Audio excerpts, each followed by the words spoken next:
Assalamualaikum warahmatullahi wabarakatuh.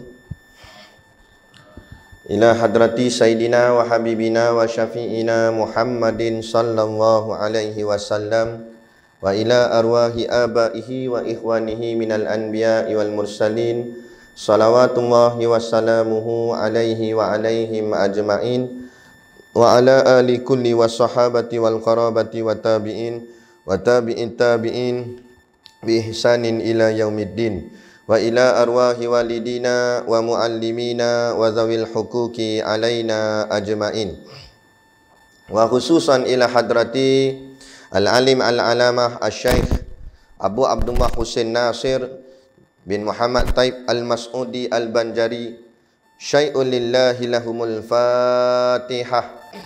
Bismillahirrahmanirrahim. Alhamdulillahi rabbil alamin. Wassalatu wassalamu ala ashrafil anbiya'i wal mursalin Sayyidina Muhammad wa ala alihi wa sahbihi ajma'in. Subhanaka la ilma lana illa ma 'allamtana innaka antal alimul hakim. Rabbi shrah li sadri wa yassir li amri wahlul 'uqdatam min lisani yafqahu qawli. Wala haula wala quwwata illa billahil aliyil azim. Amma ba'. Alhamdulillah, kita sama-sama panjatkan syukur kehadраtillah Subhanahu wa taala yang dengan limpah dan kurnianya diizin oleh Allah Subhanahu wa taala kepada kita pada malam ini untuk sama-sama kita menyambung semula kuliah pengajian kitab kita, iaitu kitab Usulut Tauhid. Moga-moga dengan pengajian ini akan memberikan kefahaman terutamanya soal akidah kepada diri kita, sehingga mengukuhkan akan keimanan kita kepada Allah Subhanahu wa taala. Maka dengan pengukuhan iman itulah akhirnya kita diterima oleh Allah dan ditempatkan di dalam syurganya nanti, insya-Allah. Amin ya rabbal alamin. Yang saya hormati pengerusi masjid dan seluruh saf kepimpinannya, para imam, para bilal, tok-tok siap yang tak dapat kita nak sebutkan namanya satu persatu, yang amat-amat disanjungi para asatizah, alim-alim ulama, tuan-tuan guru, ustaz ataupun ustazah yang hadir pada malam ini, mohonlah ditegur kepada hamba yang fakir dalam bidang ilmu ini. Sekiranya apa yang disampaikan dan dikongsikan ada salah dan silapnya, yang kita kasihi ayah-ayah, ibu-ibu, pemuda-pemudi muslimin dan muslimat yang dirahmati Allah sekalian. Berarti kanan dekat muqaddimatun fi fadilatil ilmi. Dah. Qala al-muallifu rahimahullahu ta'ala wa nafa'ana wa iyyakum bi ulumihi fid daraini amin ya rabbal alamin. Kata pengarang kitab, muqaddimatun fi fadilatil ilmi wa ta'allumih. Ini satu muqaddimah pada menyatakan kelebihan ilmu dan kelebihan mengajar akan dia dan kelebihan menuntut akan dia. Jadi ini kita masuk bab kelebihan menuntut ilmu dan kelebihan mengajar akan ilmu. Ilmu yang dimaksudkan oleh Tuan Syekh dalam kitab kita ni iaitu ilmu akhirat. Dan ilmu akhirat itu maksudnya ilmu fardu ain. Dan ilmu fardu ain itu ialah ilmu tauhid, ilmu fiqh dan ilmu tasawuf. Tak dapat tidak, setiap daripada kita kena mengaji akan tiga ilmu ni sebelum kita diambil atau dijemput oleh Allah. Makna kata matilah. Kerana kesepakatan ulama' seperti mana yang disebut di dalam kitab Hidayatus Salikin karangan Syekh Abdul Samad Palembang. Katanya, siapa yang mati dalam keadaan tidak pernah mengaji ketiga-tiga ilmu ni, iaitu tauhid, fiqh dan tasawuf, maka dikhatiri orang ini mati dalam keadaan mati fasik. Makna mati fasik ialah mati orang yang buat dosa besar. Maknanya sama macam orang mati berzina, sama macam orang mati minum arak, sama macam orang mati tikam nombor ekor. Walaupun masa hidup dia tak pernah pun minum air arak, setitik pun tak pernah masuk dalam mulut dia. Walau masa hidup dulu dia tak pernah berzina dengan perempuan, nampak perempuan pun dia tunduk muka. Bagus dia. Dia tak pernah buat benda-benda yang menyebabkan dosa besar. Tapi cuma masa hidup dia dulu, dia langsung tak peduli majlis ilmu. Langsung tak pernah dengar kuliah. Dia sibuk dengan kerja dia siang dan malam. Akhirnya matilah dia ni dalam keadaan tak menuntut ilmu tauhid, tak menuntut ilmu fiqh, tak menuntut ilmu tasawuf. Akhirnya mati orang ni adalah mati fasik. Mati dalam keadaan mengekali akan dosa besar. Kerana meninggalkan majlis ilmu, khususnya ilmu fardu ain, adalah suatu dosa. Dan dosanya dosa besar. Berdasarkan hadis Nabi, dalilnya talabul ilmi faridatun ala kulli muslim. Tuntutlah ilmu wajib faridah, kata Nabi. Tuntutlah ilmu wajib atas tiap-tiap orang Islam. Kulli muslim, kata Nabi. Maknanya bila sebut tiap-tiap orang Islam, tak ada seorang pun yang terkecuali. Sebab tu sepakat ulama kata ilmu itu fardu ain. Kenapa fardu ain? Fardu tu makna wajib, ain tu maknanya individu. Mana wajib atas tiap-tiap individu. Baik lelaki, baik perempuan, baik muda, baik tua, baik sihat, baik sakit. Tak kira siapa pun dia, wajib ke atas dia bila sudah dia bernama Islam.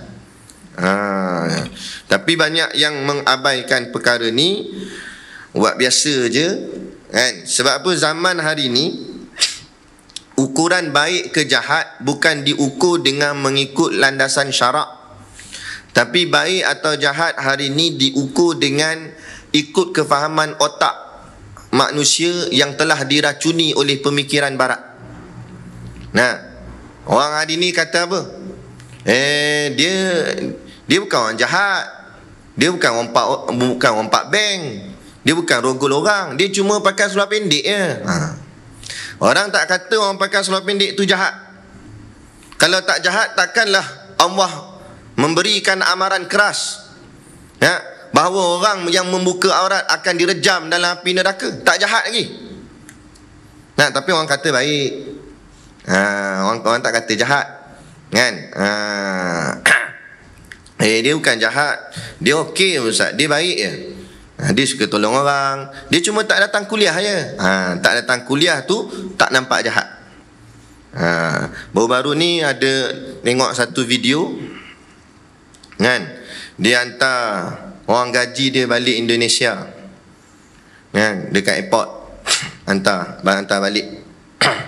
Tak apalah, hantar balik tu tak apalah, tapi dia pergi peluk. Padahal hubungan tak ada kena-mengena pun, hubungan keluarga, peluk. Wah, netizen pun kata, yang komen-komen pun kata sedihnya tengok babak ni, baiknya depa. Baik apa? Betul lah kamu kasih manusia sesama manusia, tapi ada batas-batas syarak. Ada orang boleh kita peluk, kalau mahram kita tak apalah, yang bukan mahram mana boleh. Baiklah macam mana pun, mana boleh. Tapi hari ni orang tak ukur dengan ukuran landasan syarak. Tadilah saya sebut, orang tak pandang dengan pandangan syarak, orang pandang dengan pandangan kepala otak masing-masing, yang telah diracuni oleh pemikiran-pemikiran barat. Kita ni sikit demi sikit. Nabi kata dah kan, sejengkal demi sejengkal, sahasta demi sahasta, kalian akan ikut mereka, yakni orang kafir. Ni dah makin lama sikit. Ni bukan dah sahasta dah ni, kan? Entah dah berapa banyak dah ikut habis. Man tashabbaha biqaumin fahuwa minhum, kata Nabi. Siapa menyerupai satu kaum, dia datang daripada kaum tersebut. Kita ikut sangat cara Yahudi, jadi Yahudi. Ikut sangat cara Nasrani, jadi Nasrani. Ikut cara orang kafir, jadi kafir lah gayanya. Baik. Jadi sebab tu penting kita menuntut ilmu, kerana ini tuntutan yang diperintah Allah. Bukan semata-mata kita mengaji ni sebab apa? Sebab nak ngisi masa lapang. Yalah, kalau nak isyak kan sekejap je, antara maghrib dengan isyak. Balik kan takut tidur pula, tak main isyak. Doa kejap, dengar kuliah, tak mau. Majlis ni majlis besar, walaupun nampak macam kecil. Kecil pada pandangan manusia, tapi besar pada pandangan Allah dan malaikat-malaikatnya. Ni malaikat turun ni majlis macam ni. Yang Nabi kata Raudatul Jannah, taman-taman syurga, kan? Tiba kita hanya buat lebih kurang. Ni ada sementara tunggu isyak, doa sekejap. Tu yang bila pantang bunyi tik-tik, dia suruh cepat-cepat ustaz berhenti. Sebab dia punya aim, dia punya niat dia sementara nak tunggu isyak tu. Bukan dia nak ngaji sangat pun. Sebab apa? Sebab dia tak pandang ilmu tu besar pada diri dia. Dia pandang ilmu ni ada, tak ada, sudah. Sebab apa? Sebab dia rasa ilmu ni tidak bermanfaat pada dia. Tidak berguna, nak berguna. Sebab apa? Ilmu ni bukan mendatangkan hasil ekonomi. Sebab tu mana ramai orang nak mengaji ilmu agama. Sebab tu orang dulu-dulu duk selalu berkata, kalau ngaji pondok, ngaji tahfiz nak kerja apa? Sebab dia pandang ilmu agama tak mendatangkan hasil ekonomi, tak mendatangkan keuntungan duniawi. Nak boleh apa? Dia kata berapa sangat gaji boleh, kadang boleh jadi tok imam lah, tok imam kampung. Boleh jadi khalifah tahlil je lah. Pandai so jadi khalifah tahlil. Dan kalau hang pandang lekeh orang yang mengaji agama, hang mati esok jangan suruh buat tahlil. Nak tanam terus gitu je lah, tak payah buat benda. Tak payah suruh orang doa. Sebab apa? Sebab pandang lekeh. Tak? Panggil lah datuk besar-besar pergi baca doa. Kadang rasa itu yang lebih besar lagi dalam hati kita. Kan? Jadi jangan, kita ubah pemikiran kita bahawa agamalah segala-galanya. Hari ini banyak masalah yang timbul, puncanya kerana rosaknya agama yang dia faham. Betul, hari ini orang bekerja rasuah, kan? Orang bekerja tipu menipu, kencing mengencing, tipu sana tipu sini, habis bos tipu pekerja bawah pun tipu bos, tipu majikan. Sebab apa? Sebab agama tak ada. Cuba agama ada dalam diri dia, dia tak berani buat benda macam tu. Dia kata, kan aku makan gaji haram, aku nak bagi nak suap anak bini ni, tapi dah tak ada agama, peduli apa halal haram. Nak kira halal haram payah hidup, dia kata. Nak kira halal haram tak kaya lah kita. Ni yang berlaku. Tak? Sebab itulah payah betul nak sekat judi dengan arak ni. Sebab apa? Sebab mendatangkan hasil ekonomi dalam negara. Kan kalau sekat tarik lesen apa bagai habis ada. Ngok menteri besar Kedah jawab apa? Marah orang Penang. Dia kata nak gigi beli kat Penang. Ada. Tu. Baik. Jadi itu ilmu dan kelebihan mengajar akan dia dan kelebihan menuntut akan dia. Baik, kemudian kata Syekh, qala al-muallif rahimahullah taala. Bermula yang pertama fasal yang pertamalah, bahagian yang pertama, iaitu ertinya kelebihan ilmu dan kelebihan orang yang bersifat dengan dia. Dia mana dia ilmu? Kelebihan ilmu agamalah, ilmu fardu ain. Dan kelebihan orang yang bersifat dengan sifat ilmu tu. Ngaji saja tapi tak bersifat dengan ilmu tak jadi juga. Kita nak ngaji, ilmu tu jadi sifat kita. Sifat ilmu tu terkesan, masuk dalam hati tu. Apa kelebihan dia? Kalau orang jenis mengaji dan akhirnya mengaji dia tu terkesan di hati dia sampai terserak, dia beramal dengan ilmu dia tu, maka apa akan jadi? Maka Tok Syekh bawa dalil-dalil ayat Al-Quran, antaranya dia kata iaitu firman Allah Ta'ala, a'udzubillahi minasyaitonir rajim, innama yakhshallaha min ibadihil ulama. Sadaqallahul azim, yang bermaksud artinya bahawa sungguhnya mereka yang takut akan Allah daripada segala hambanya ialah segala ulama. Surah Fatir ayat 28. Apa makna ayat ni? Tuan-tuan, kalau tuan-tuan baca Quran ke atau baca hadis, tuan-tuan jumpa perkataan innama. Ni saya bagi tips lah. Jumpa perkataan innama tu maksudnya hanya senya. Maknanya hanya itu, tidak yang lain. Hanya itu sahaja, macam tu. Jadi bila Allah kata innama, hanya senya, yakhsha tu maknanya takut. Maknanya takut. Takut ni ada 3 peringkat. Dalam istilah takut ni, takut pada Allah ni, dia ada 3 peringkat kata ulama. Satu namanya khauf, satu namanya khasyah, satu lagi namanya haibah. Kalau khauf, takut dia tu takut kerana dia dengar-dengar sahaja. Tu takut dia tak kuat sangat. Dengar-dengar gitulah. Contoh, Tok Guru kami buat contoh di pondok. Dia kata kita nak pergi camping, dah siap dengan beg baju apa semua, dengan barang-barang hiking apa semua, dah siap dengan kasut-kasut bagai. Tapi nak pergi tu, sampai kat kaki bukit tu, nak naik atas bukit sana, nak camping dalam bukit tu, kat hutan. Nak naik tu sempat dengan orang asli, orang kampung situ, orang asli. Dia kata mau pergi mana? Nak naik atas lah, nak camping tu dalam. Dia kata hati-hati, nak dalam ada rimau. Dia kata ada rimau. Orang bandar bukan takut sangat, sebab orang bandar dia tengok rimau dalam zoo. Jadi dia ingat rimau tu macam tak ada benda. Tapi takut-takut ada juga. Orang asli tu kata kami banyak kali jumpa tapak kaki dia ada dalam tu. Dia kata jaga-jagalah.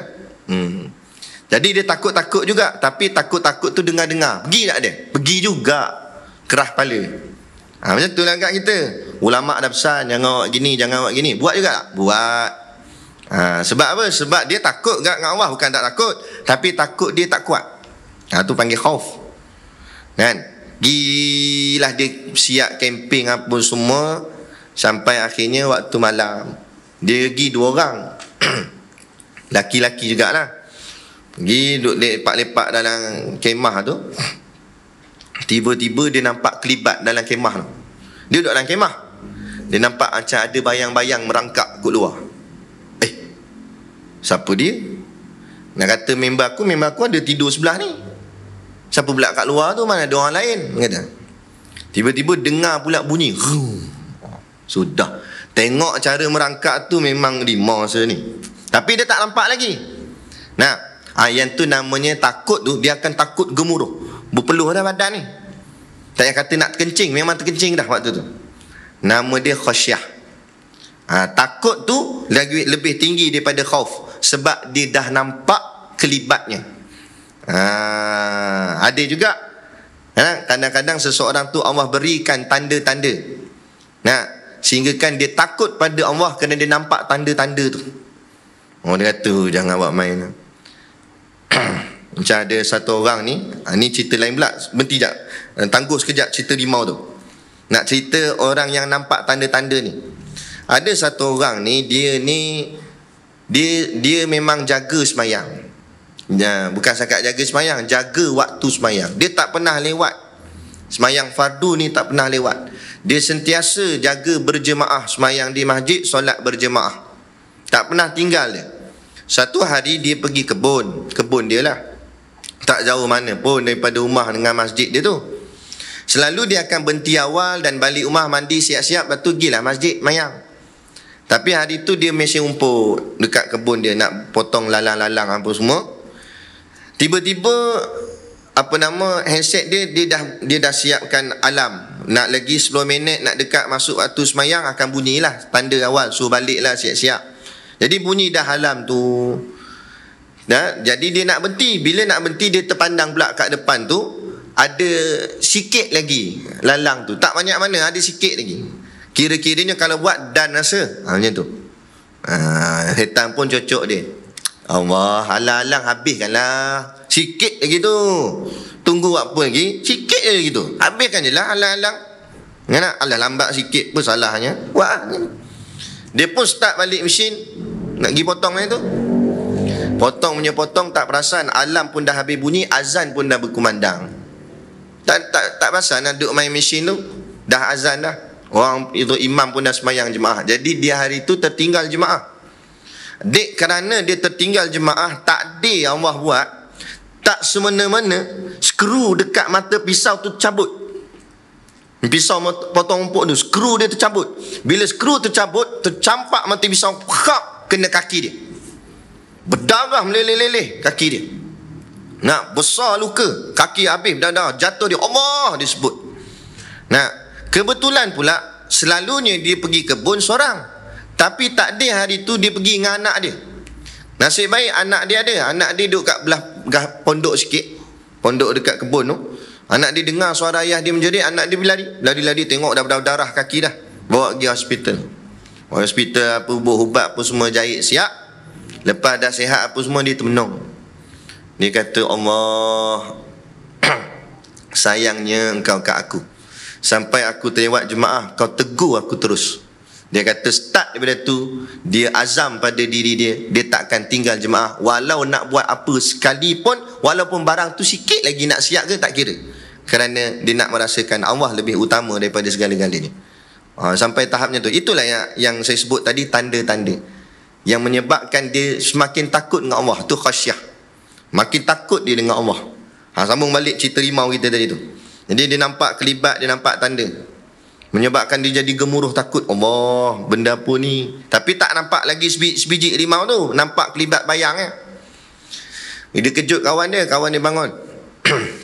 Dia tengok tu, aku nampak macam tu bayang-bayang rimau ni. Kawan dia kata, sungguh ke? Kalau nak tahu sungguh tak sungguh, kita kena buka kemah ni. Tengok. Mana tahu ada orang nak sakat kita ke, tak tahu orang asli tadi duk sakat kita. Dia pun buka zip kemah, betul sungguh rimau depan muka. Rimau depan muka bagi salam. Assalamualaikum. Nampak? Rimau bagi salam, sadaqallahul azim lah. Rimau depan muka. Bila depan muka, tak ada nak kata apa, jerit pun tidak, apa pun tidak, kerana terlampau gemuruh. Orang putih kata speechless. Tak terkata, terkaku diam. Gitu. Itu dipanggil haibah nama dia. Gerun.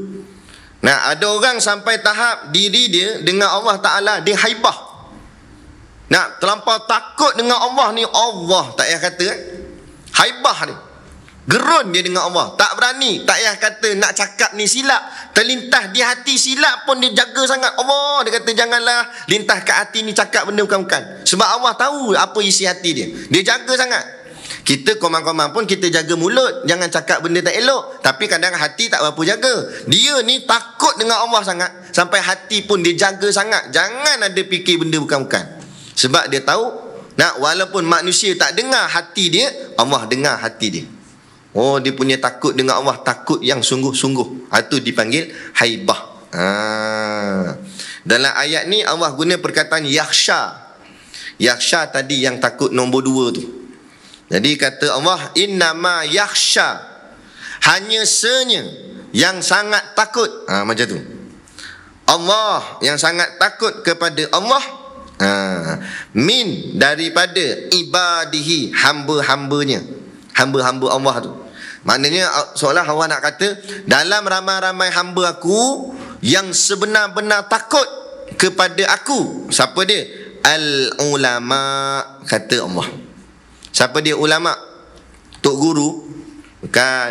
Kita di Malaysia panggil tok guru tu ulama lah, kan? Itu biasalah panggilan kita. Tapi yang sebenarnya dalam bahasa Arab, ulama tu jamak bagi perkataan alim. Alim tu maksudnya orang yang berilmu dalam ilmu agama. Orang alim. Kalau seorang saja orang alim tu panggil alim, seorang je lah. Tapi kalau orang alim tu ramai, 3 dan ke atas, ramailah, jamak dipanggil perkataan tu jamak. Maka jamak bagi alim ialah ulama. Maknanya, maksudnya di sini Allah nak kata sesungguhnya hanya senya orang yang takut kepada Allah hanyalah golongan orang-orang ahli ilmu. Maksudnya tu. Maknanya kumpulan ilmu.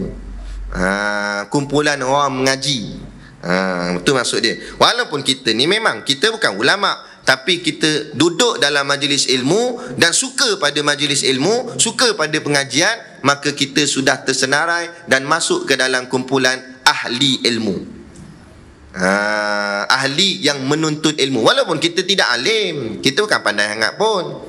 Memang bukan tak payah kata tak pandai sangat, memang tak pandai pun kita. Tapi tak apa, kita duduk. Sebab tak pandailah kita mengaji. Maka kita masuk dalam kumpulan ahli ilmu. Maka itulah yang disebut sebagai al-ulama. Jadi kata Allah memberi jaminan. Takkan kata-kata Allah ni siapa nak rot? Ni ayat Quran. Siapa nak bantah? Allah sendiri kata, orang yang takut dengan aku yang sebenar-benar takut. Sebab tu Allah guna, sebab tu saya terang tadi, awal-awal ayat ni Allah guna innama. Innama tu saya sebut dah tadi. Hanya senya, bukan yang lain. Hanya itu saja. Maknanya hanya orang yang takut dengan Allah ialah hanya orang yang mengaji, orang yang ada ilmu, ahli-ahli ilmu. Dialah yang hanya takut pada Allah. Makna dalam arti kata lain, makna sebalik ayat ni akasnya, orang yang tak menuntut ilmu, orang yang bukan mengaji, orang yang bukan ahli ilmu, mereka tidak akan takut kepada Allah. Sebab nak takut pada Allah ialah orang yang menuntut ilmu. Sebab apa? Bila ada ilmu baru dia tahu. Bila dia tahu, dia kenal. Itu dipanggil ma'rifah. Ma'rifah tu maknanya kenal. Ma'rifatullah, kenal Allah. Bila dia kenal Allah, baru dia tahu Allah tak lewat main-main. Kita tak lewat lebih kurang dengan Allah. Kerana Allah kalau turun azab, tak ada siapa boleh tahan azab dia. Tak ada siapa boleh sekat. Tak ada siapa boleh ngelak. Orang kalau tembak kita, mana tahu kita hebat lah juga, tembak kita dan lagi boleh ngelak. Kadang-kadang dia tembak pun tak tepat, boleh tak kena.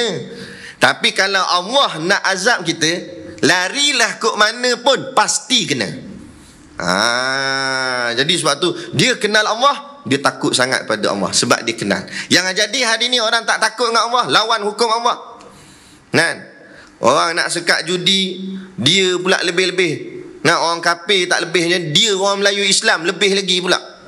Malunya. Nah, dia pula lagi sokong pula lah. Bantah pula lah orang nak sekat judi ni dan sebagainya. Ada. Maka orang gini kenapa jadi macam tu? Kerana dia tak menuntut ilmu, dia tak mengaji, dia tak kenal siapa Allah tu. Dia tak tahu siapa Allah tu.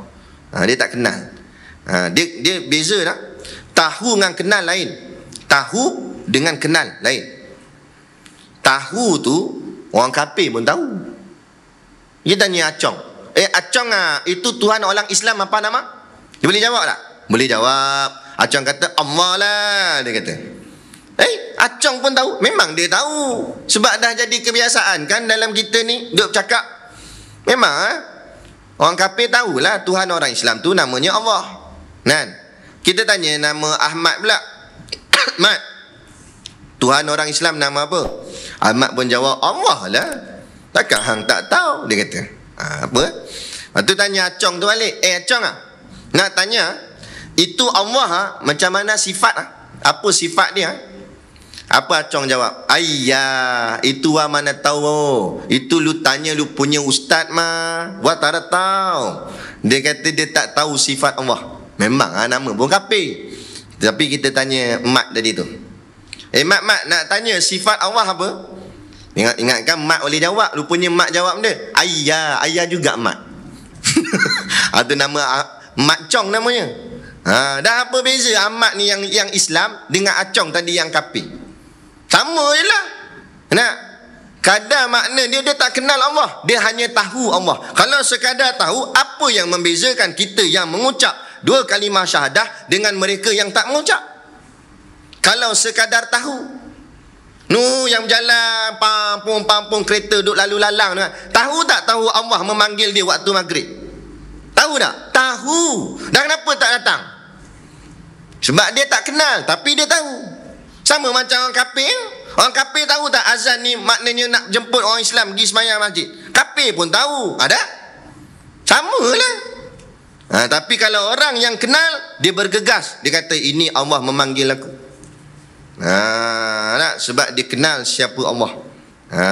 Itulah beza. Sebab itulah Allah, apa nama Allah sebut, nanti kita baca ayat ni.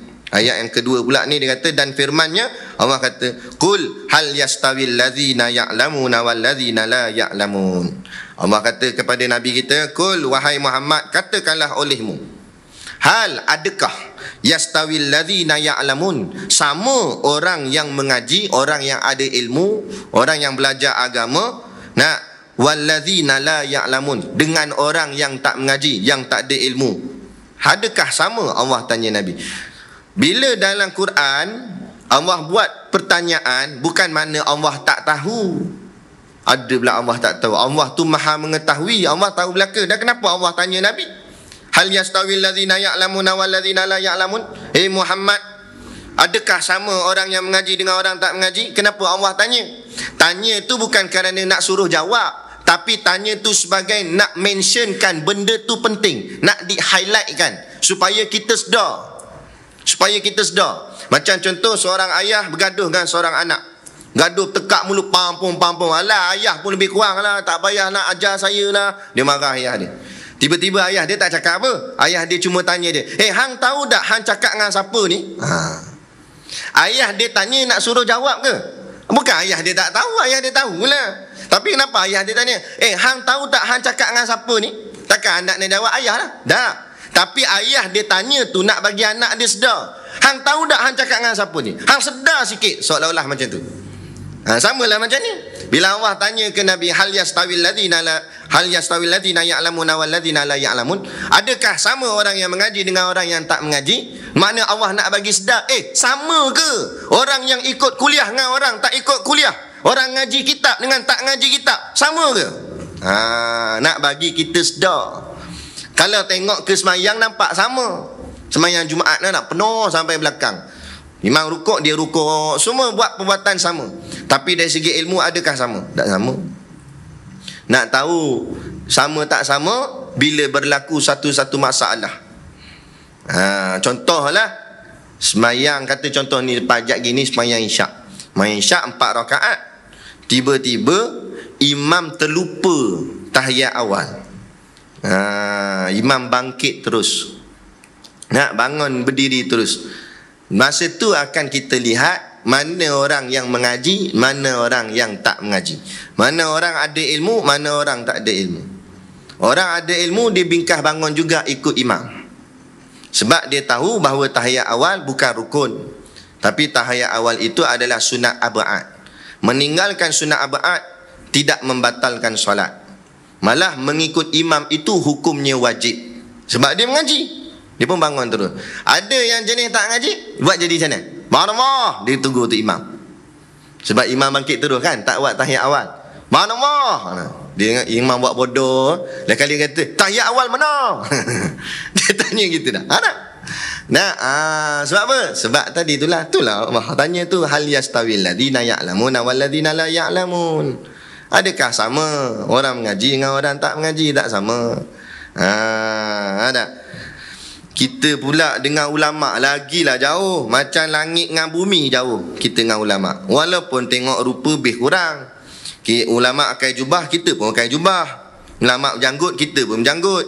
Kan? Ulama' poligami, kita pun pulun nak poligami. Tapi ulama' punya ilmu tak sama dengan kita. Pandangan ulama' dengan pandangan kita jauh beza dah. Ada? Sebagai contoh lah, Tok Guru kita lah, Tok Guru Siddiq Noh, dia ada tanah dekat Pangkor. Kita kalau tak ada tanah di Pangkor, apa pertama sekali yang kita bayang? Ni buat chalet sedap ni. Buat chalet, buat hotel. Ni masuk ni. Duit mesti banyak masuk ni, sebab Pulau Pangkor. Tempat pusat pelancongan. Tanah pula dekat dengan pantai. Ni sedap ni kalau buat ni. Masuk ni gaji, duk goyang kaki je lah lepas ni. Duit masuk banyak, pelancongan. Tu pandangan mata kita. Pandangan ulama' tak. Bila dia nampak ada tanah situ, dia tengok keliling, keadaan maksiat semakin berleluasa. Pelancong-pelancong dari luar negara sidai badannya dengan pakai coli saja, spender saja. Dia kata tak boleh jadi. Lagi banyak maksiat, lagi membanyakkan kemurkaan Allah. Silat-silat hari bulan, tempat ni Allah tak berkat, maka turun azab. Jadi macam mana nak lawan dia, nak elak dia? Kebetulan ada tanah, dia buat tanah dia tu buat jadi pondok, jadi tafiz. Untung dunia ada. Mana nak untung dunia, lagi banyak kena keluar duit ada lah. Tapi dia tak pandang soal dunia dia tu jadi susah. Yang penting jangan sampai agama dia jadi susah. Dia buat pondok, buat tafiz, minta orang sumbangan dana apa semua. Dah lah payah. Di Pangkor tu nak buat bangunan, harga dia 2 kali ganda daripada darat ni, tempat kita ni. Sebab apa? Sebab lori nak bawa pasir ke apa semua ni, dia kena naik kapal. Jadi bayaran dia double. Kalau kat sini kita belah darat, kita 300, sana jadi 600. Jadi tak apa, bersusah payah. Tak apa, biar dia susah. Dia kata jangan agama susah. Biar kita mati tak apa, jangan agama kita mati. Itulah mata ulama'. Jadi makna sama mata ulama' dengan mata kita. Walaupun tengok mata hitam tu sama, tapi cara pandang tu tak sama. Sebab apa? Sebab ilmu lah tadi tu. Bila dia berilmu, dia tak pandang keuntungan dunia. Yang dia pandang keuntungan akhirat. Biar dia susah dunia, jangan susah akhirat. Kita sebab mata ni mata dunia, kita kata biar jangan susah dunia. Kalau susah dunia naya kita. Kita nak senang dunia ni. Nah, akhirnya kita salah pilih jalan. Dunia kita senang, akhirat kita susah. Tu yang kata tadi, tak payah dulik lah halal haram. Yang penting kita kaya. Tu tak ni. Sebab tu pihak pemerintah, pihak berkuasa payah betul nak sekat arak, payah betul nak sekat judi. Sebab apa? Sebab menguntungkan ekonomi dunia. Ni bahagian duniawi ni. Banyak poket masuk tebal kan. Cuba kalau memikirkan untung akhirat. Dia sekat dah, boleh sekat, bukan tak boleh sekat, dia punya kuasa. Dah nampak dunia kan? Nampak dunia, tak boleh kata apa. Gitulah jadi. Dah, yang pilih pun kita juga. Tanggunglah. Siapa yang memilih orang yang memang tak ada kehendak dalam hati dia nak menegakkan yang hak, menjatuhkan yang batil. Walaupun kita semayang tak pernah tinggal, tapi kita menyokong orang yang buat kezaliman atas agamanya sendiri, tanggunglah nanti. Sebab perkara ni perkara berat kan. Lepas tu tengok Menteri Besar Kedah, kita sokong sangat. Dia jawab macam mana? Saya ni orang Islam ni. Jawab simple macam jawab style orang kampung je. Saya ni orang Islam. Saya ada kuasa. Nanti Tuhan saya tanya saya dekat hari akhirat, apa kamu buat? Kamu ada kuasa. Apa kamu buat membiarkan negeri kamu yang kamu takbir tu ada benda yang aku haramkan? Jadi sebab tu saya sekat, dia kata. Dan kesannya pun, kalau ada tempat-tempat judi ni, takut nanti anak-anak Melayu Islam saya daripada agama saya akan terikut juga. Itu sebab saya sekat. Tapi kalau nak sangat ni, gilah kat Penang. Tu yang disebut Penang tu marah tu. Nampak? Tapi betul juga apa dia kata, walaupun memanglah seolah macam dia pelik, tapi yelah memanglah. Dah kenapa tak buat-buat juga negeri lain? Kamu ada kuasa kan? Kenapa kamu tak buat negeri kamu? Macam itulah seolah-olahnya. Dah kita ngaku-ngaku Islam, tapi kenapa kita tak junjung Islam? Hanya Islam di bibir saja. Islam hanya cakap mulut saja. Tu yang berlaku. Bunyi dah.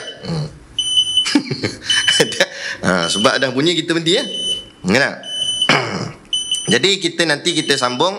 Dan firman-Nya, yarfa'illahu allazina amanu minkum wallazina utul ilma darajat. Nanti situ. Surah Mujadalah ayat 11. Nanti tengok tuan Syekh kita ni, apa nama tuan Husin Kedah ni, dia bawa lagi dalil-dalil Quran, bukti-bukti yang menunjukkan kelebihan-kelebihan menuntut ilmu. Untuk malam ni kita dah baca 2 ayat Quran, 2 dalil betapa lebihnya orang yang menuntut ilmu. Jadi berapa kita tak nak masuk? Bukan kena bayar, ada ke kat depan kaunter tu lepas tulis nama AJK, tulis situ kena boh duit RM50.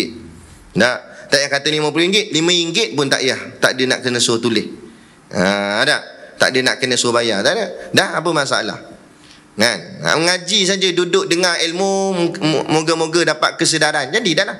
Tak payah sangat, tak boleh nak datang. Pejabat 4 kilo boleh sampai, 4 kilometer boleh sampai pejabat. Sanggup redah jam pun sanggup redah. Hujan lebat pergi pakai baju hujan.